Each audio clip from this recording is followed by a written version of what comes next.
¿Cómo están, queridos amigos y amigas? Muy complacido con el montón de buenos comentarios que he recibido, con el montón de suscripciones que estamos teniendo en este canal. Les agradezco profundamente todo este movimiento que estoy sintiendo de parte de ustedes, este gran optimismo.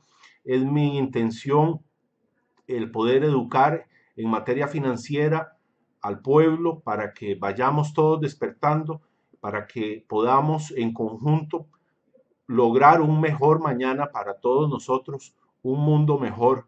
Y querrámoslo o no, todo se circunscribe al final a una situación económica.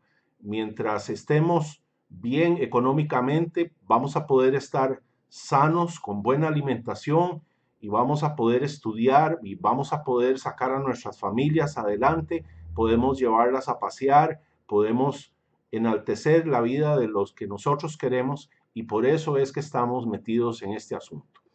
El tema de hoy es el por qué insisto de manera enfática en que el dólar ya entró en una carrera bajista de la cual no va a parar.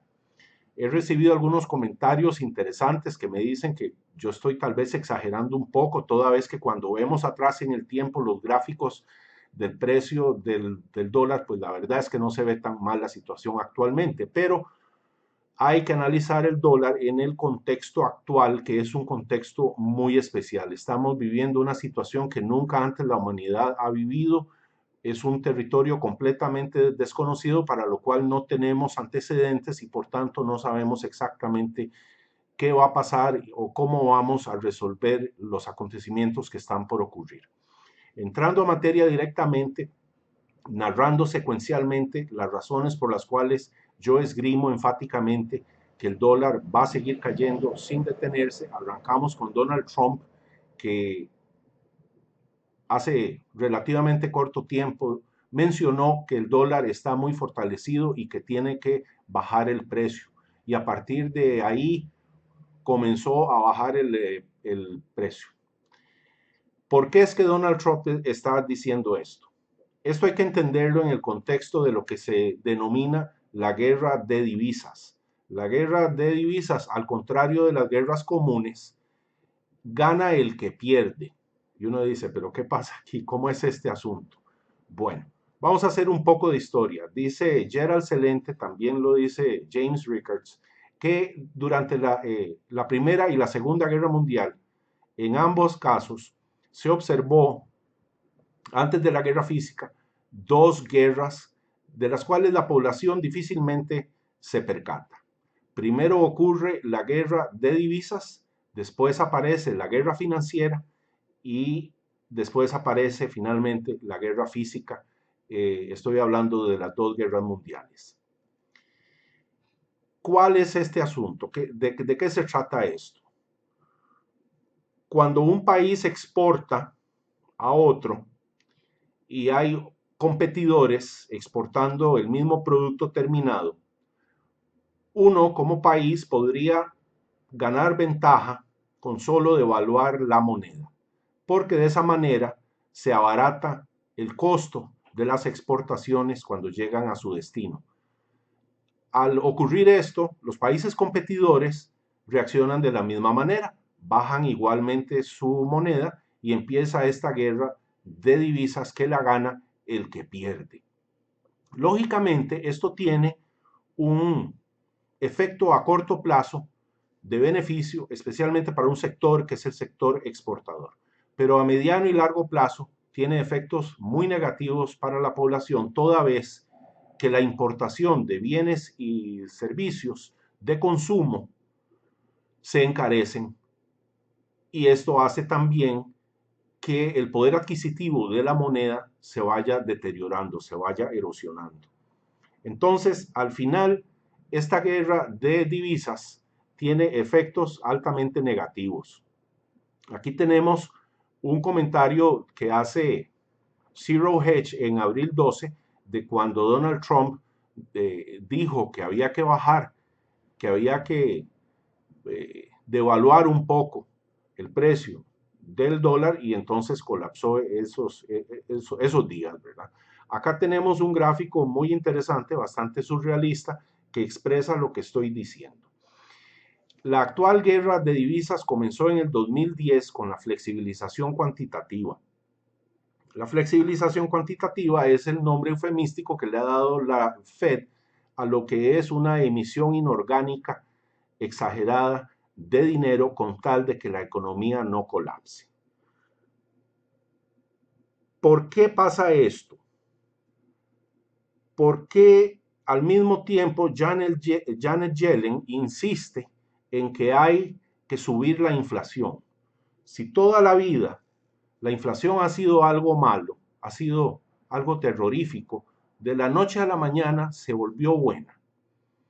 Todo esto nace con el problema de la crisis inmobiliaria del 2008.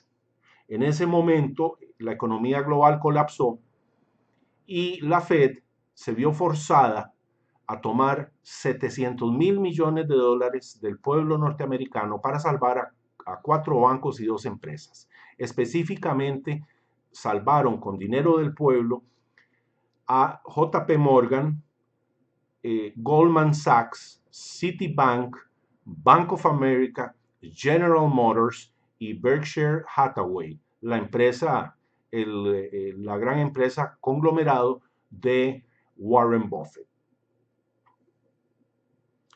Lo cierto es que esto nos indica que el capitalismo técnicamente murió en el 2008, toda vez que eso no es capitalismo. El capitalismo es muy sencillo, se basa en el libre mercado y el libre mercado nos dice que si usted como empresario ganó, esas ganancias son suyas, pero que si perdió y quebró, esas pérdidas son suyas. Cuando el Estado interviene y toma los bienes del pueblo para salvar a dedo a quien le conviene, bajo el argumento de que son demasiado grandes para dejarlos caer, eso ya no es capitalismo. Esto lo he mencionado en otros videos anteriormente y seguiremos insistiendo en este tema, porque hay que dejar claro que el capitalismo en Estados Unidos ya no existe. Lo que hay es un socialismo de compadres o un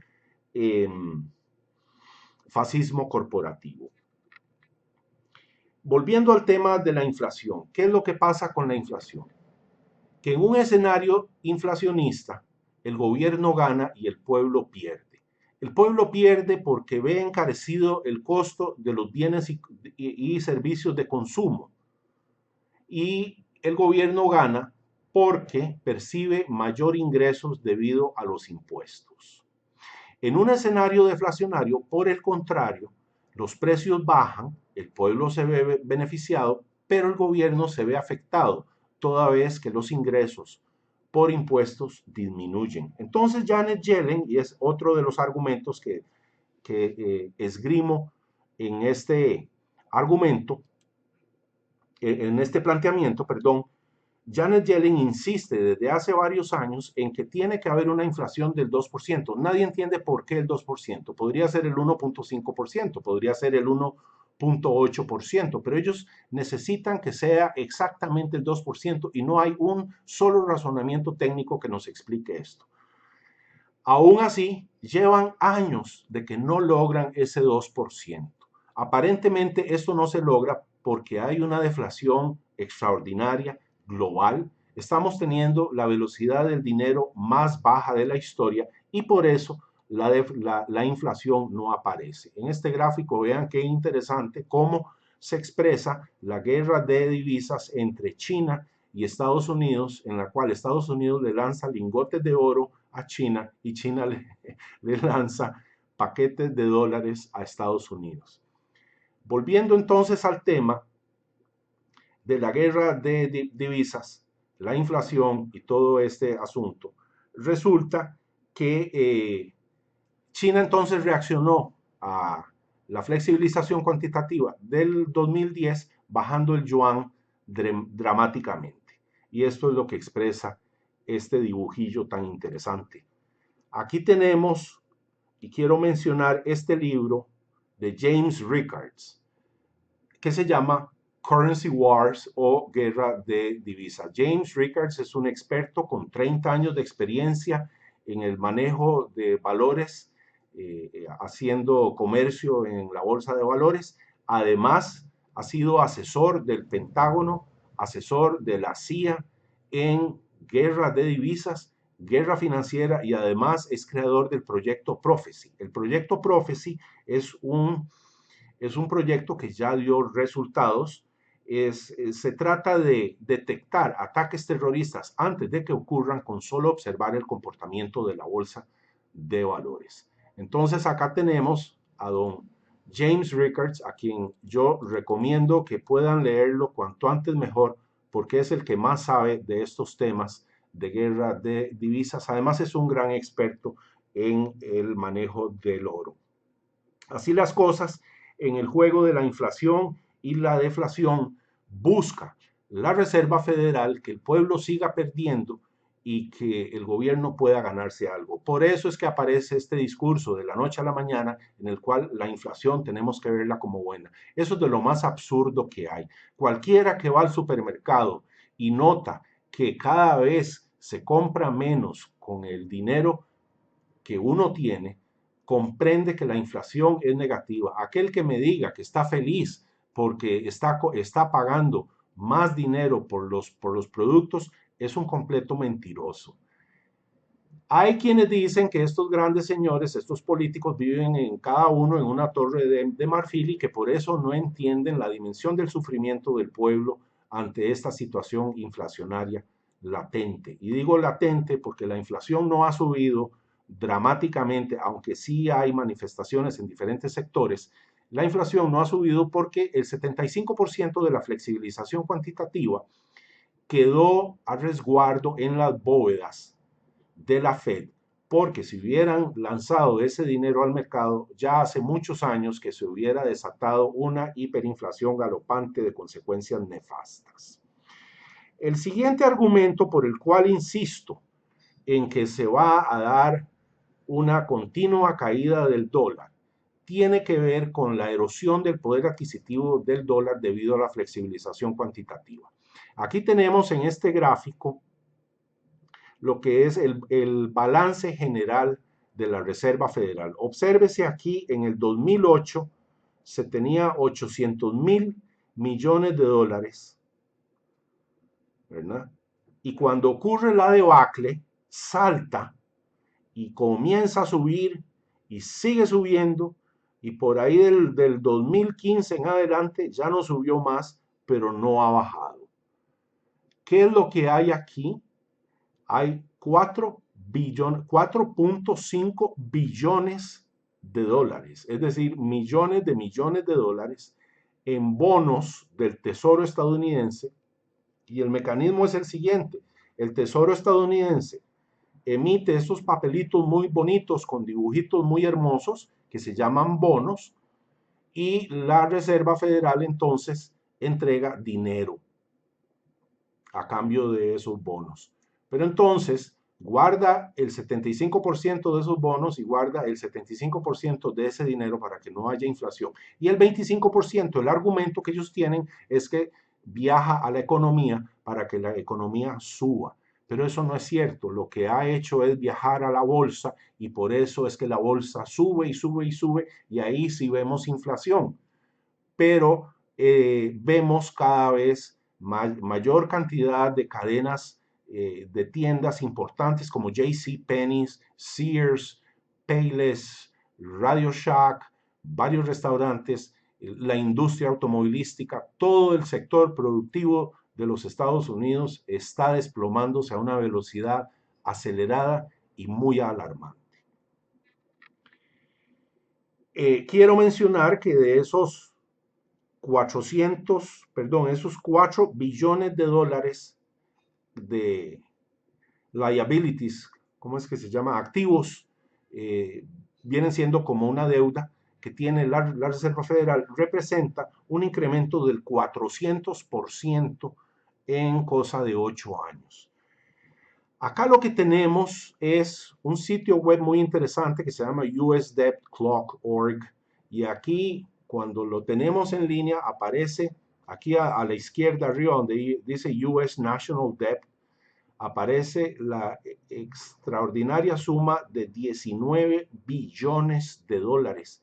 Y cuando está en línea estos números están en una gran actividad, no dejan de parar. Esto fue capturado hace escasamente una hora y ya para este momento esto tiene que haber pasado a una cifra muchísimo más alta. Este es el otro argumento. La deuda de los Estados Unidos es extraordinariamente grande. Aquí la deuda nacional y por acá el total de la deuda. Estas son las interpretaciones anglosajonas que uno como latino no logra entender claramente. Tienen varias interpretaciones de lo que es la deuda y al final uno termina bastante confundido, porque no nos queda claro y a nadie realmente le queda claro si lo que debe Estados Unidos son 19 billones de dólares oficialmente o si son 67 billones de dólares que se debe en la totalidad. ¿Qué es la totalidad? Bueno, aparentemente si uno lleva un curso universitario y emplea varios meses, logra descifrar toda esta maraña de información. Entonces, con una deuda así, no se puede salir adelante y está uno en riesgo de que si suben los intereses, la cosa se desploma feísimo porque el gobierno entraría en impago, se vería imposibilitado de pagar los intereses nada más de la deuda. El principal, olvídese, no lo van a poder pagar nunca. Quiero hacer una acotación a todos aquellos que busquen esta página. Recuerden usdebtclock.org, aquí está en el centro arriba en letras grandes. Quiero que si vayan a la esquina inferior derecha. Estos últimos 4 rubros que estamos viendo acá, dice el radio de dólar a la plata. Es decir, ellos a un punto de simple cálculo matemático, sin percatarse quizá, nos están revelando el verdadero precio de la onza de plata, que oficialmente está en 15 dólares, quizá haya subido unos cuantos centavos. Acá dice 818 dólares por onza troy de plata. Aquí es donde a uno se le para el pelo y empieza a ver que la cosa anda muy mal en cuanto a la manipulación de los precios, al descubrimiento de precios que se ha perdido completamente. Y baja un poco más y descubre que el radio de intercambio entre el oro y el dólar es de 6.749 dólares, aquí lo estamos viendo, por onza de oro troy. Aquí queda claramente expresado que nos han venido burlando durante muchos años con una manipulación de los metales preciosos a la baja y ya he explicado en varios videos por qué es que ellos hacen esto. Vamos ya a entrar en materia un poco más específicamente con respecto a los números, a los precios y al análisis del contexto de por qué yo digo que el dólar entra en una carrera bajística de la cual no se va a recuperar. Aquí tenemos el precio del dólar en el tiempo. Vamos a hacerlo un poquito más pequeño para observar las fechas. Aquí tenemos las fechas. Miren al pie de página, 1972 a la izquierda. El precio estaba en por ahí de 115. Esto es un índice, estos no son dólares. Esto es el precio del dólar en un índice que se llama DX o DIX. Por ahí de 1984 llega a su punto máximo, que es de 160. Por ahí de 1992-93 tiene una caída importante, llega como 80. En el 2008, que es donde se da la crisis subprime, la crisis inmobiliaria, llega a su precio más bajo, 72. En el 2011 cae dramáticamente, otra vez en el 72, actualmente está en 95.7. Aquí es donde todo el mundo diría, bueno, Javier está exagerando, por Dios, si ya ha estado tan bajo y ahora no está tan bajo. Desde esta perspectiva tiene mucho sentido, pero veamos lo que viene. Esto es un poco más de lo mismo, pero ya más reducido, haciendo un análisis desde 1986 al presente, 95.55. Vemos otra vez el pico en 2001, 2002, vemos la caída dramática en el 2008, que llegó a 72, y bueno, en el siguiente gráfico mostramos el histórico de las tasas de interés. En 1955 estaba alrededor de casi 1%, 1.2%.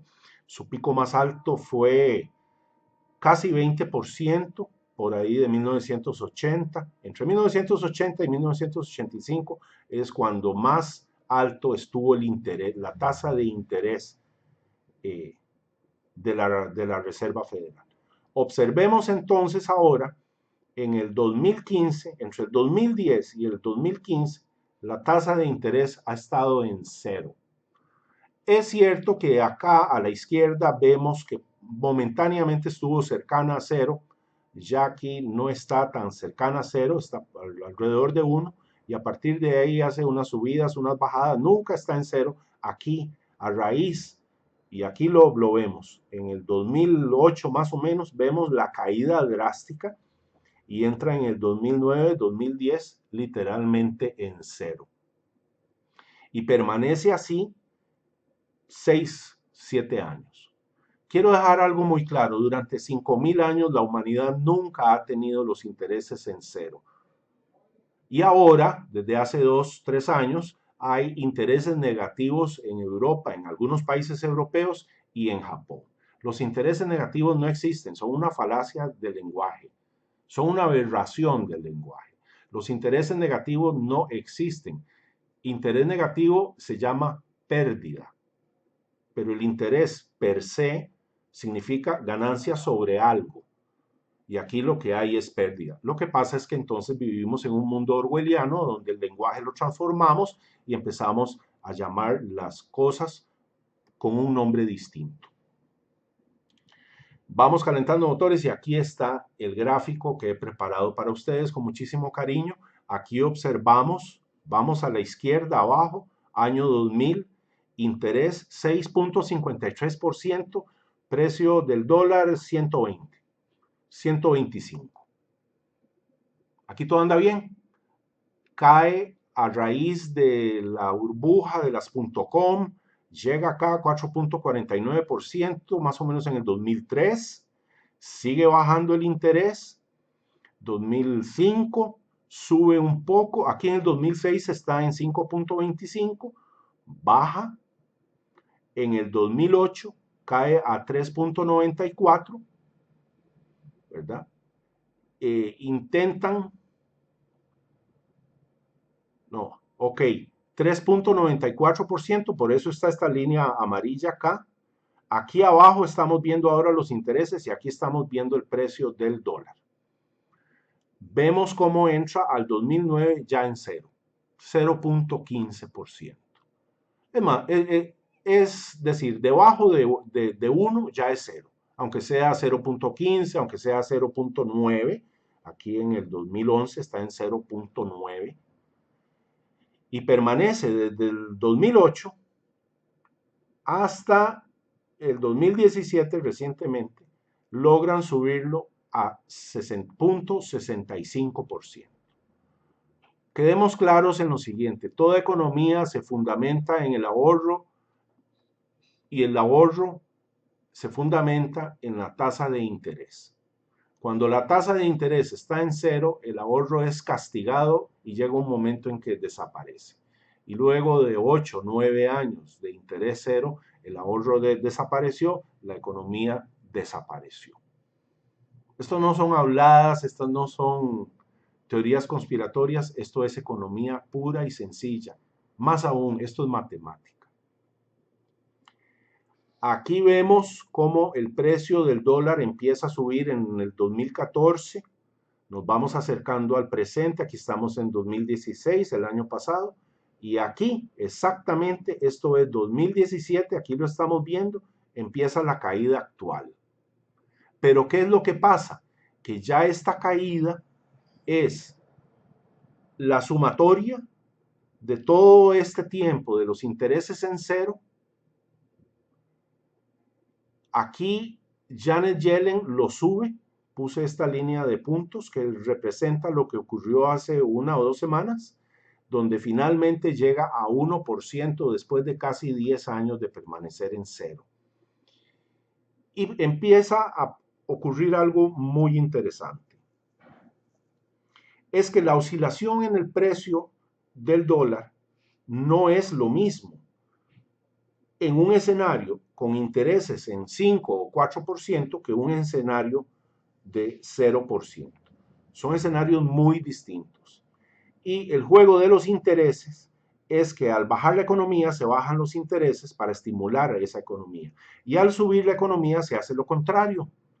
Desde el 2008 los intereses están en cero y la economía no sube. Al seguir deteriorándose la economía, ¿qué intereses bajarán si estos están en cero? Por esto es que se han subido al 1% para tener un juego, un espacio para reducirlos pronto. Y este es el proceso entre finales del 2015 y el presente, junio 2017. Pero lo más grave de todo esto es que si los intereses suben porque los bonos bajan de precio, digamos, recordemos que los bonos bajan de precio, la tasa de interés sube, esa tasa de interés ejerce presión sobre la tasa de interés bancaria, la tasa de interés bancaria sube y entonces el gobierno colapsa bajo el precio de la deuda. Recordemos, y si quieren devuelven el video, ven los gráficos anteriores de la deuda colosal que pesa sobre los hombros del gobierno estadounidense. Y entonces, si permiten que los intereses suban, el gobierno colapsa por impago ante el peso de la deuda. Por eso es que la Fed entró ya en un callejón sin salida.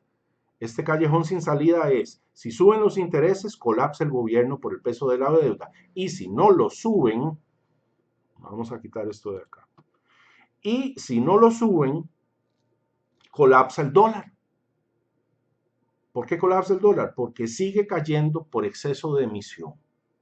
Ese es el juego macabro en el que estamos y es del cual la Fed ya no puede salirse, y espero con esto haber explicado a profundidad mi tesis, por qué es que insisto que ya esto no tiene salvación.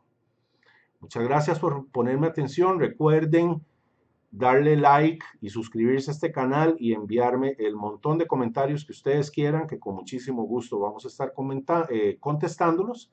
Y tengo pendiente todavía hacer, si puedo, un tercer video, porque resulta que ya hoy cambió todo. Ya la señora Yellen hoy habló y dijo un montón de cosas que contradicen lo que venía diciendo, y eso es lo que ha propulsado hoy la bolsa. Estuvo rebosante y hay que hacer un análisis, una reinterpretación de las cosas, porque las amenazas que profirió hace 2 semanas de devolver el proceso de flexibilización cuantitativa en lo que sería entonces un proceso de endurecimiento cuantitativo, es decir, deshacerse de esos 4.5 billones de dólares e inundar el mercado con estos bonos que nadie quiere, parece que eso afectó muchísimo los índices económicos y ahora echa para atrás.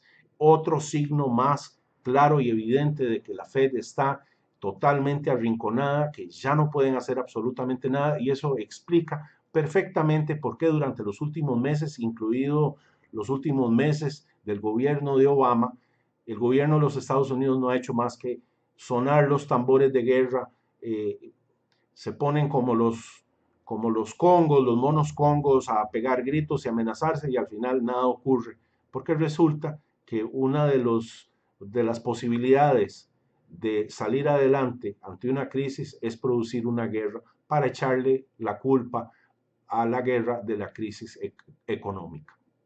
Muchas gracias.